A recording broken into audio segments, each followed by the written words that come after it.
Brodes Media.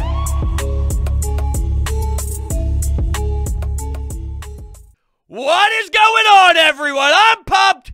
I'm pumped. Before we talk about everything Chuck Fletcher has done since the last time we spoke, if you are new to the channel, make sure you hit that subscribe button. We are inching our way very close to 18,000 subscribers. Thank you all so much. And on Twitter, @Brodes81, we are inching our way so close to 6,000 followers. So go hit the follow button @Brodes81 on Twitter. I love you all. Thank you so much. Smash the subscribe button and the thumbs up button and enjoy the show. Wow, wow, wow, wow, wow, wow. Chuck Fletcher does it again. Now, it's funny. If I was to record this maybe 3 or 4 hours before I am right now, there would totally be a different tone, and I was going to. That was the game plan. Luckily for me, I did not execute said game plan because maybe I had a couple too many cold ones at the Phillies game, but I digress.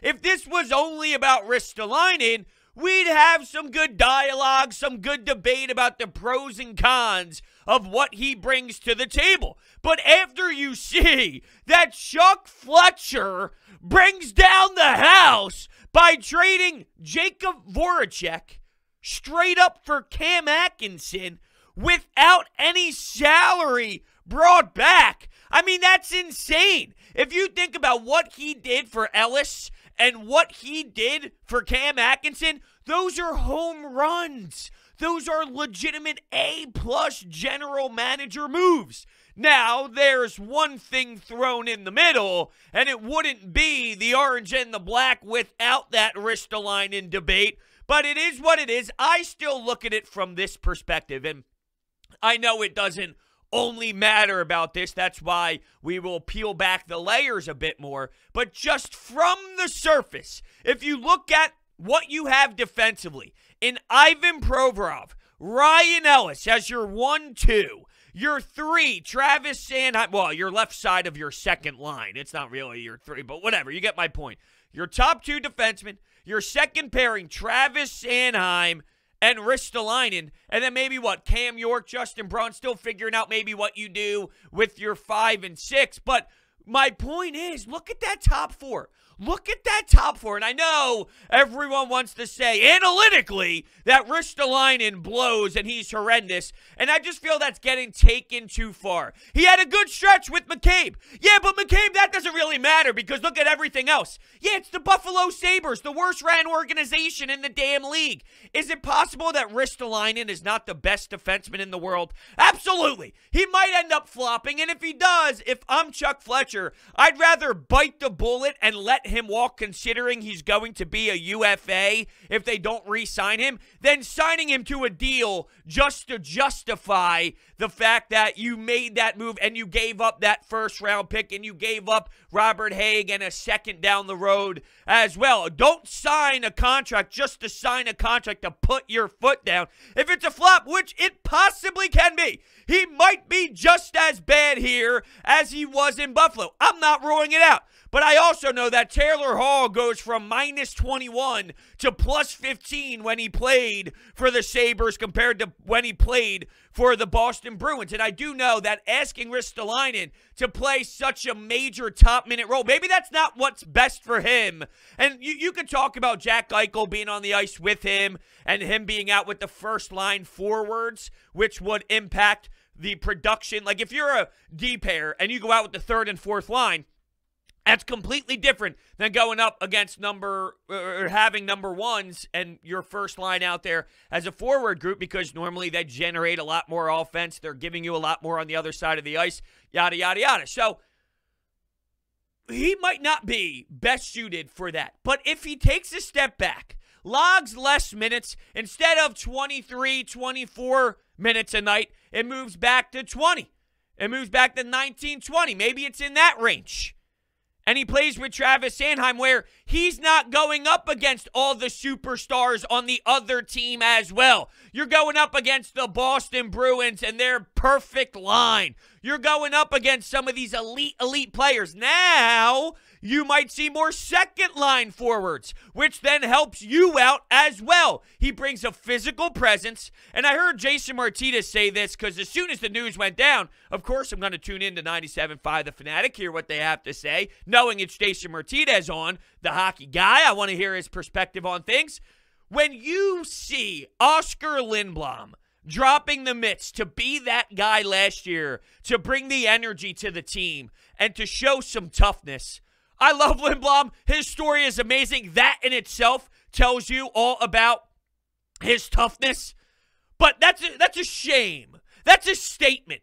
That's disgusting if you're on the bench and in that franchise that he's the one bringing that type of level of play. You now have that in Ristolainen. Now, if you followed me for quite some time, you understand that I'm not huge on you need to punch people in the face. You need to be the Broad Street Boys. You have to be that toxic environment to play against. It doesn't have to be to that level. It really doesn't. But you still need something. It's still there. It is still a part of the game to some level. It shouldn't be insanely heavily focused. But when you have a team like the Flyers, adding that one piece, I do think creates a buzz. It creates a bit of a new culture, someone to rely on in that area. So he'll throw the body. He could be a motherfucker to play against after whistles. You're getting cross-checked in the face. You're getting cross-checked in the neck. I'm not talking about in a stupid way where you're getting penalties. I'm talking about more so, it's like Florida Panthers versus the Tampa Bay Lightning last year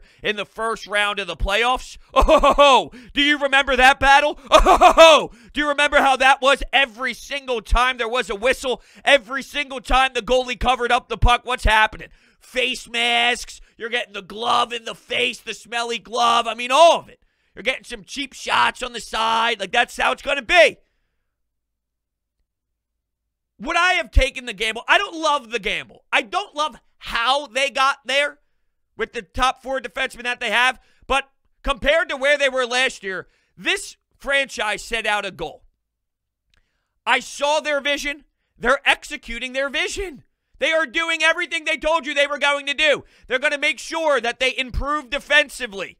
Now, Ristolainen might not be the best defenseman in the world, but maybe that changes on the second line. Maybe playing with Ryan Ellis, not out there physically, just in the same locker room. Now, look, Ryan Ellis, I'm not telling you has magic powers that can snap his fingers, and now Ristolainen becomes a stay-at-home defenseman and can defend everyone with perfect gap and have stick on puck with ease every rush coming down the ice when he's in the neutral zone. Maybe, though. Maybe he picks up on some things. Maybe the new system. Before last year, AV, the Flyers' identity, they had a good D-zone, they limited shots, and then they had a fantastic forecheck. This was 1 year before last year's. Was it 9 years ago? It wasn't in the 70s. I'm talking with AV, with this staff, with this majority of the team, with this bulk of players. If they can get back to that, and they didn't have world beaters defensively, we're acting as if Matt Niskanen was the best stay-at-home defenseman to ever live and to ever lace up the skates. He's very solid in that area. But come on now. Get back to that style of play, and this team can be cruising. Cam Atkinson can easily help that. You could hear him speak to the media with this tone. He's got energy. He does. He's got a motor, and this team needs that fresh pace, that fresh atmosphere. I think Cam Atkinson, he played with Kevin Hayes, by the way, at Boston College. He knows JVR. He knows some of the boys. He's been around the league for quite some time now, about 10 years. So he knows, fellas. You know the guys. By the way, we're an A also. Leadership group. Bringing Ryan Ellis. Leadership group. Bringing Cam Atkinson. Leadership group. Lose Jakub Voracek, but it is what it is. His time here ran out. I feel fans were way too harsh on him as if he never produced. You run up and down his stats. I mean, the guy can consistently give you numbers. That's what he does. He gives you numbers.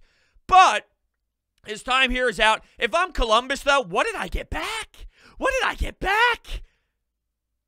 If there was a pick involved, even if there was salary, like nothing. You got literally nothing other than Voracek, who's getting his second run back in Columbus. And like I said, I don't think he's an egregious player, but if you're going to get rid of Cam Atkinson, I would expect more in return.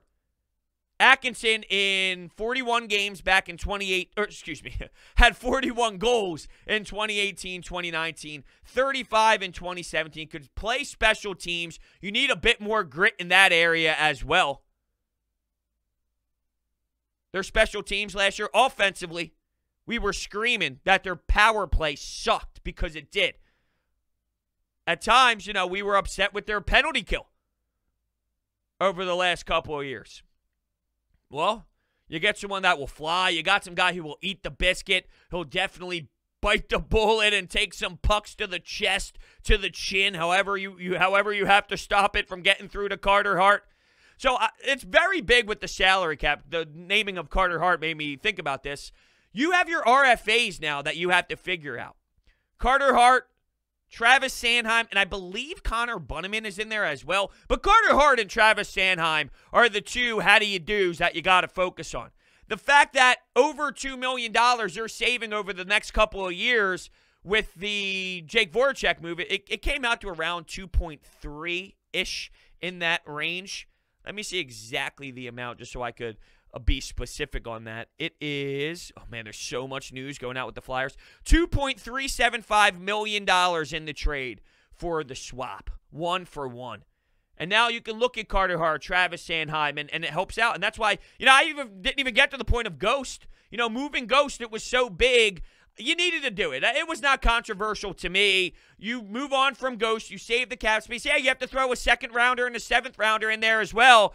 Chuck Fletcher made it clear that teams were asking for Cam York and teams were asking for the 13th overall pick.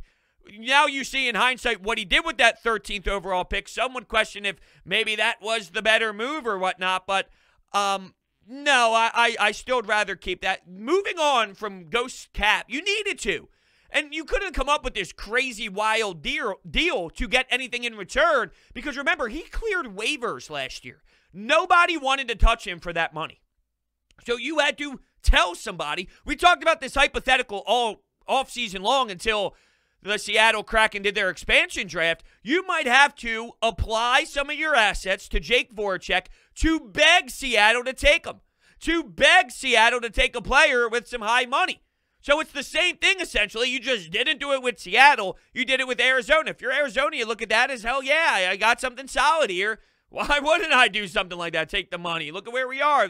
He can play. I do believe that Ghost can play. As hard as I've been on him, there's a role for that style of player in the National Hockey League. It's called power play and your sixth defenseman. That's what it is.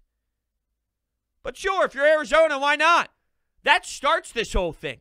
I would like to say things are done. I didn't see this Cam Atkinson thing coming. It caught me by surprise big time. So who knows? Now, I was afraid to start this podcast off. That's why I still have Twitter rolling on my left side here, because if I hit the start button and I see Connor McDavid's headed to Philadelphia for Travis Sanheim and a pick, you know what I'm saying? We're going to have to stop immediately. I'm seeing a lot of Atkinson things getting tweeted out.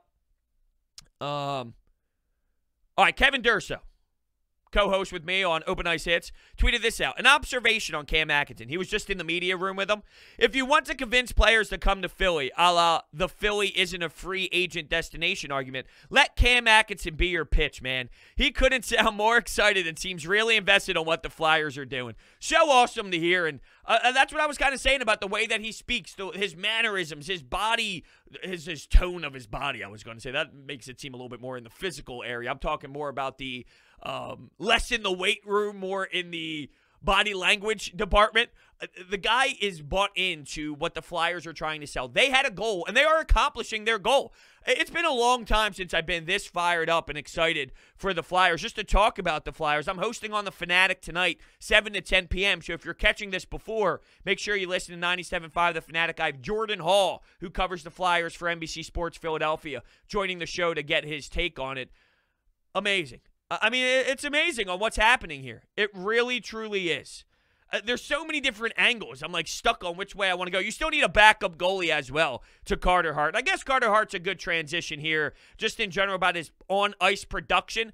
I really do believe that because there's going to be more confidence involved in front of him, that he's going to be a better product this season. What you saw last year was Tough to see, for sure. Carey Price also experienced something very similar. Am I telling you that Carter Hart is going to be Carey Price? I would love to tell you that information is correct. I don't know if that's reality. Okay, that's a little almost in the territory of Carey Price is generational. You don't see these type of individuals very often.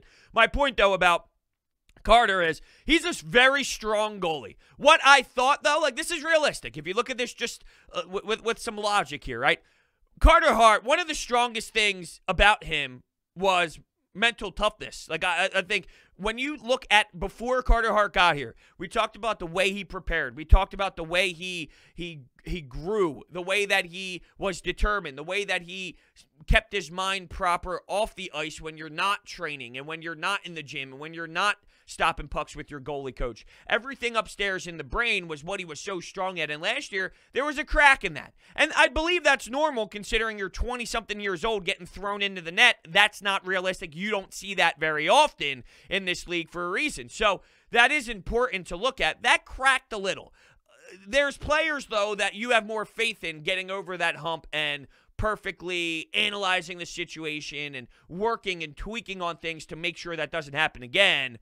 I sense that out of Carter Hart just based off of all the stories, all the reports about the way he was in junior, the World Juniors in general with Canada and the way that he was a dog in that tournament. So everything based off of his production and how he got here so early and the way we talk about him.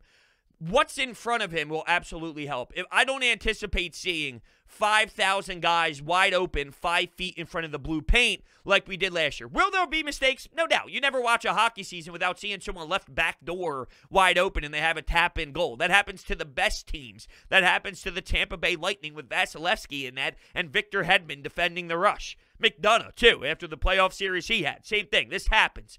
Limiting that, though, smoother transitions, getting up ice, getting some speed through the neutral zone, and creating some offensive chances by moving the puck, driving the net with the middle guy, having a high guy come in, maybe get a little drop pass and rip it on net. You'll see that way more than you did last season. And it starts with Provorov and Ryan Ellis, and then it moves its way back. And Carter Hart is going to have a bounce-back year. I'm calling it. Carter Hart is going to have a bounce-back season. I can't get over this Ristolainen analytics thing, though. It does bother me. Like, I saw something, and I like Charlie O'Connor. I think he did a fair job because it's clear he leans one way. He does not like Ristolainen as a player. And in his piece for The Athletic, he did his best to look at both sides. And I give him a lot of credit for it, even though, he definitely doesn't like the player, and that's very clear, due to analytics. But I'm sorry, you can't tell me that Corsi, with him on the ice, off the ice, in the Buffalo Sabres organization is going to absolutely reflect the way he's going to play when there's better forwards and better team play around him. Let's say he is on the ice with Couturier for a shift, Giroux for a shift. Think about the difference in their defensive two-way play compared to what you're getting with some of the top forwards on the Buffalo Sabres. Now, last season, they stunk 5-on-5, and a lot of that had to be with the Flyers defensively, like the Flyers forwards in the D zone. Last year, I don't think that's who they are. I don't think that's the Flyers. That's more of a, wow, that was historically bad. There's no way that can be duplicated, and that's who their identity is in the D zone. That's why you make these moves. If you run it back with the same team, then yeah, possibly we could be having that argument, but that's not the case now because Chuck Fletcher has been picking up the telephone and making some calls happen. If you're playing with the Cootsy, with the Kevin Hayes, with a G, with Cam Atkinson, you're going to look at a different style of play with your forwards that I've seen work, and it worked tremendously 2 years ago. Imagine that. Think about what that means for a defender. It's a 5-man unit. This whole, well, he does grade well in this area, but the Sabres are always stuck in their own zone. For everything you find positive, but this is what? No, that's reflecting what I'm trying to tell you about the Sabres blowing, and that's part of the reason why he looks as bad as he does there. He might not be the best. I don't think he's as bad as some are saying. There was an Athletic piece out there, not Charlie O'Connor, more national writers from my knowledge, where I'll find out their names exactly.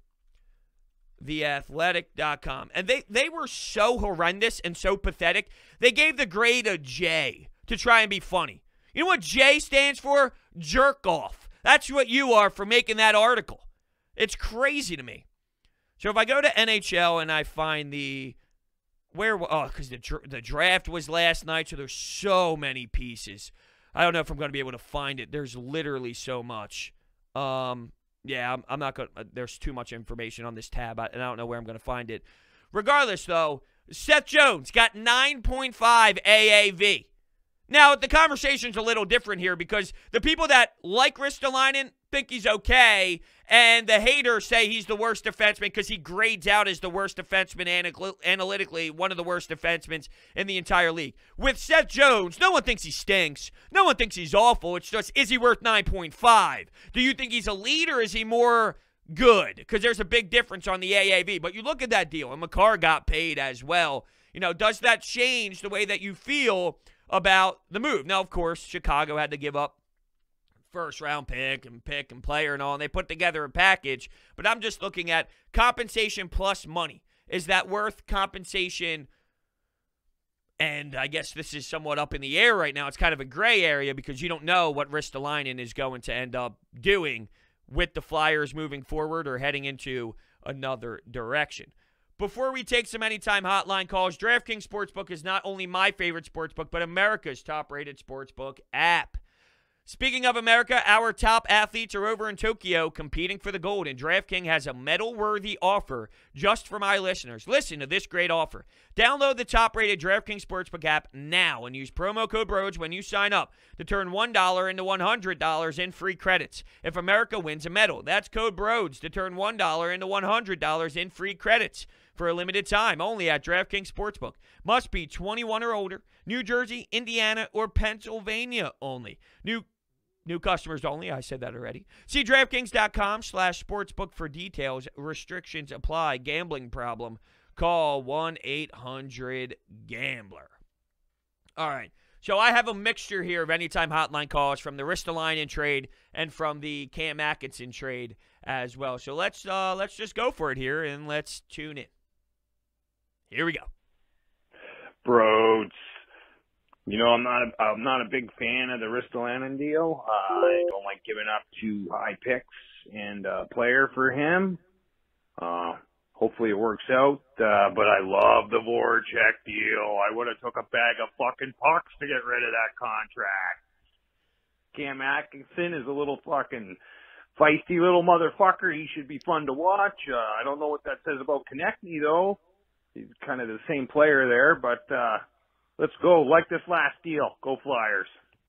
Wow. All right, so that threw me in for a loop at the end. I never really thought about the Cam Atkinson, Travis Konechny style type of player. I understand what you're saying. Chippy, motherfucker, gritty, gets in your face, will get in the corner. Even though he's a tiny guy, he'll probably do that a little more than Konechny will. I think he's a little bit bulkier in that area to do it. But you're right. They're feisty. They're pests. They're in your face all the time. They won't they won't stop. They won't shut it. They'll just constantly go, go, go. You saw Konechny lay off of that a bit last year once he got beaten down a bit. I think he lost a lot of confidence. He lost that swagger. If he doesn't play with that nasty style to him, he loses a lot of his game. You got to have that chip on your shoulder. You have to bring that energy. You got to have that motor, or you fall into, honestly, where you kind of were last season. Him and Kevin Hayes, they both lost that spark. Well, Cam Atkinson, hey, let's try and put the pieces together here. You play with Hazy, and you played with him in college. Now you get a chance to do it in the show. Maybe that just bursts that energy level just enough. And with TK,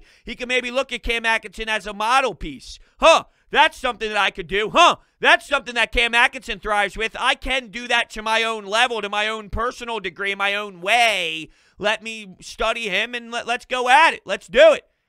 I don't think it's a problem, though. Like, I don't think that you got to start moving Konechny and start wondering if they'll ever work because they're a similar style player. You can't have enough in your face, right? Everyone complains there's not enough in your face. You pick up Ristolainen, in your face guy, and you got two motherfuckers. You got more than that, though, you know?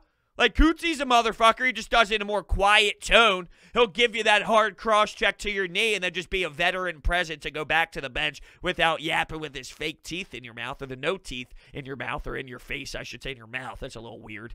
I don't know where I was going there. I'm excited, though. Hearing your tone and hearing the excitement level just starts giving me the goosebumps. I was legitimately sitting here with the goosebumps. Chuck Fletcher has been very, very busy for the last week, and you know what? He had to be, because we couldn't just do what we did last year, and all we did last year in the offseason was essentially sign a seventh defenseman, Eric Gustafson. He realized that we need to make some serious changes to the team, particularly the blue line. So that's why we got Ristolainen and Ellis. But today we get Cam Atkinson from Columbus, and we send Jake Voracek back over there like he was 10 years ago. And I just want to say it right now, I like Voracek a lot, and I appreciate his time with us here. But that salary, he was very overpaid. But now we got Cam Atkinson, who at this point in his career, I would say is just as good of a player as Jake Voracek.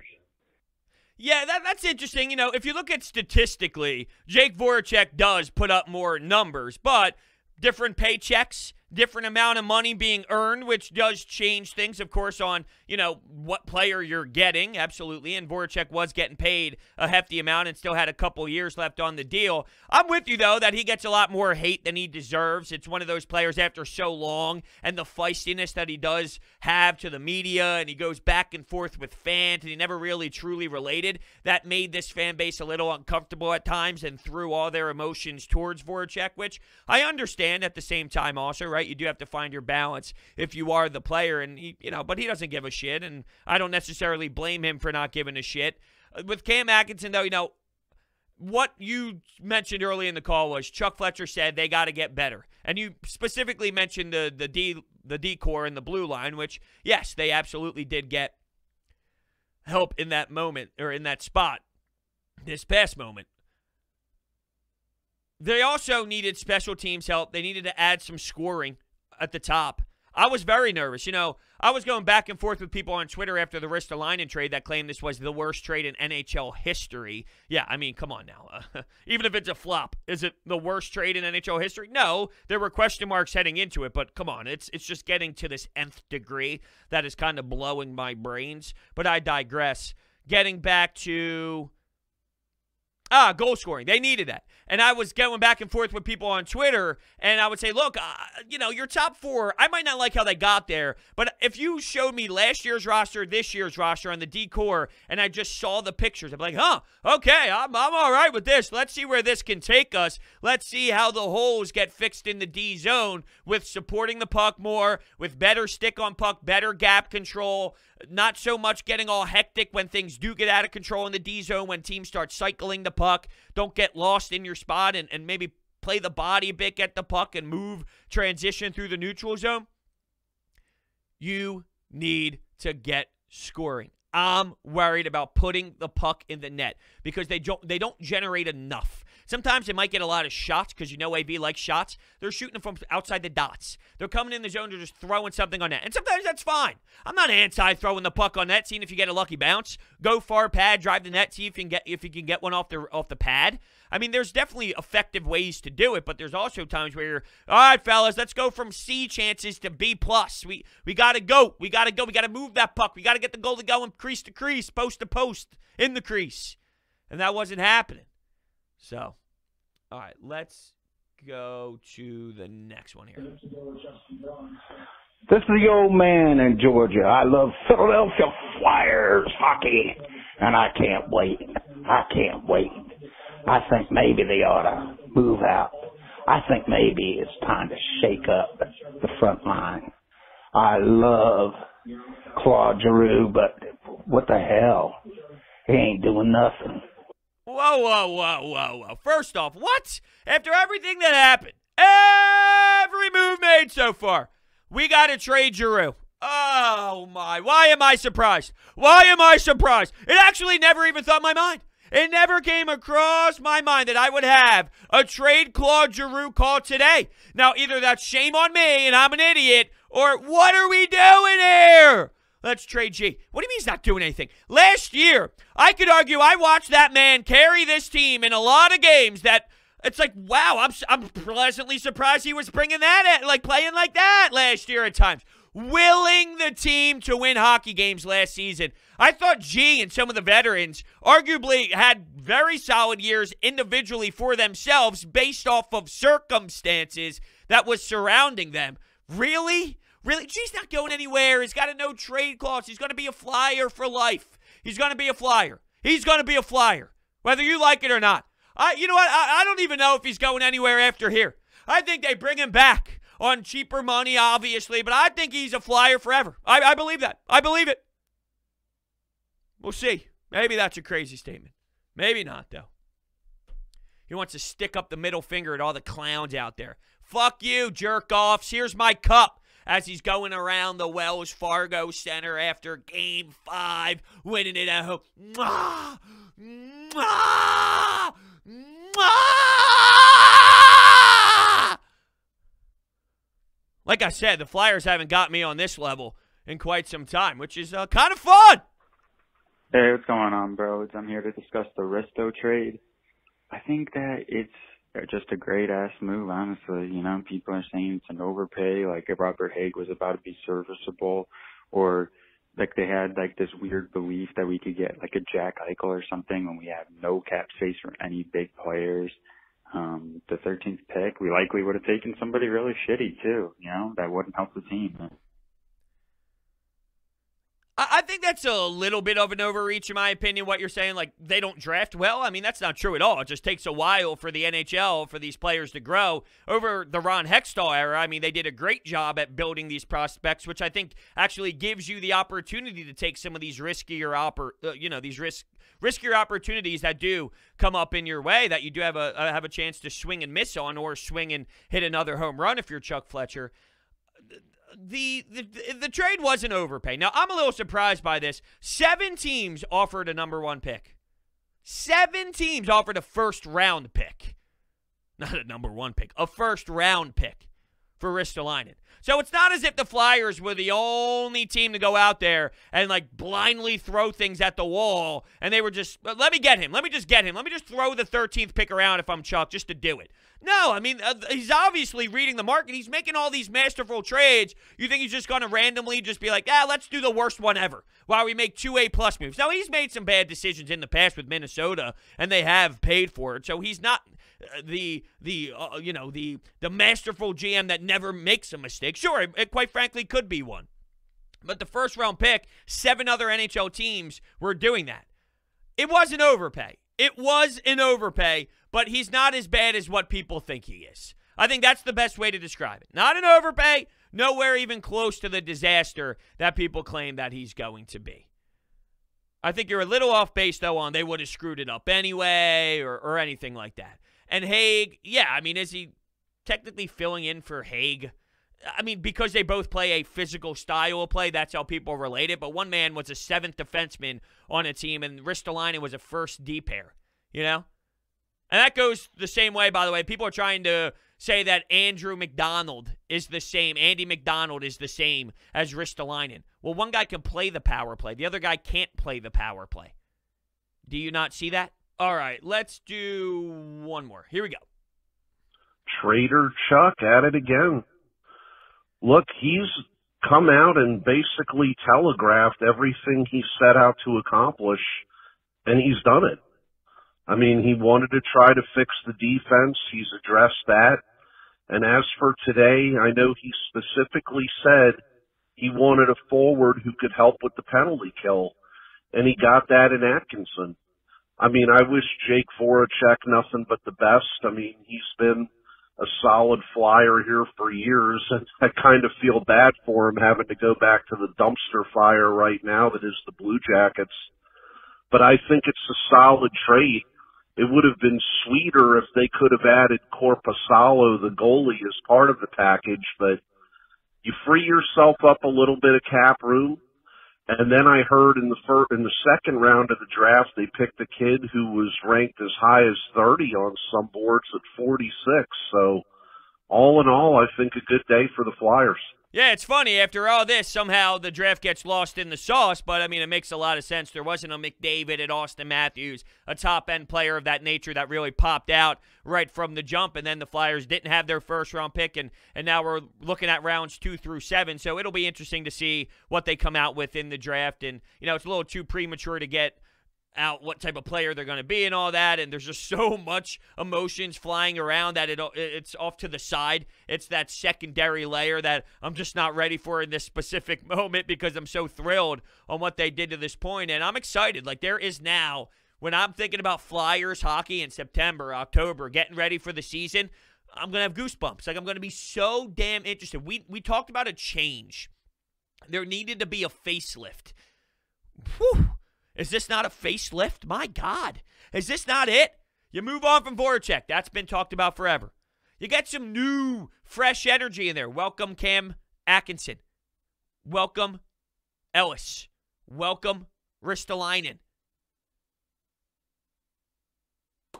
Chuck. All right. Now, let's not go too far here with the Ristolainen thing. Chuck Fletcher's done that in the past. That scares me. The contract. What's the contract going to do? What's the contract going to be like? Let's not go too far just to justify things. But until we see that part of everything, wow. I mean, Chuck Fletcher has been on the move. They've been the talk of hockey. The NHL has been looking at all these transactions. There's a new expansion team in the mix. There's so many big things going on. Chuck Fletcher and the Philadelphia Flyers are the hot topic of the NHL world because there's buzz, because he's pushing buttons and he's being aggressive. Let's see how it all pays out. But right now, today, I'm stoked. Thank you all so much for listening, and I will see you next time.